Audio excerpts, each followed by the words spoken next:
Hello YouTube family, કેમ છો બધા? મજામાં? જય દ્વારકાધીશ, જય મોગલમાં. મજામાં છો ને? તો આજે આપણે જો રીંગણા બટેટાનું શાક કરવાનું છે ભરીને. તો દાણા ખંડાઈ ગયા છે, પછી મરચું ખંડાઈ ગયું છે. જો દાણા, પછી ધાણા, પછી રીંગણા બટેટાનું શાક કરવાનું. અને ખીચડી થાય છે, પછી બાજરાના રોટલા. મને તો બહુ ભાવે હો રીંગણા બટેટાનું શાક ભરીને. તમને બધાને ભાવે કે નહીં?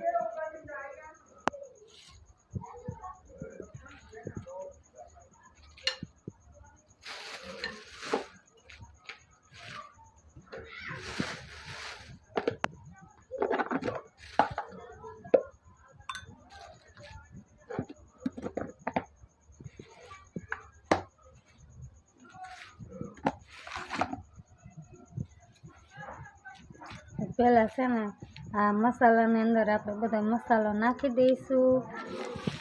દાણા શેકીને પછી કાઢી નાખ્યા, પછી એમાં છે ને ખાંડેલું જીરું નાખશું. જીરું નાખશું, પછી મીઠું નાખશું,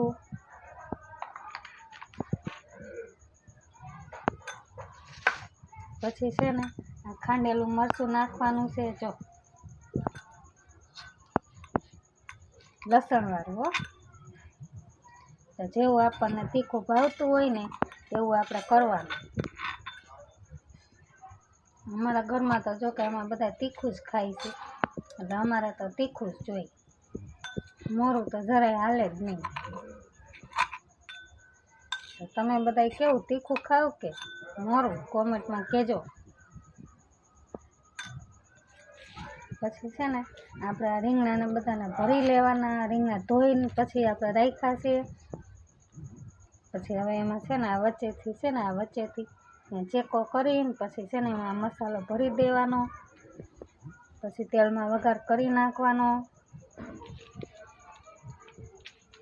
પછી બાજરાના રોટલા, મગ ચોખાની ખીચડી, બધું સારું લાગે. તો તમને ભાવે કે નહીં? લાઈક કોમેન્ટમાં કહેજો. જય દ્વારકાધીશ.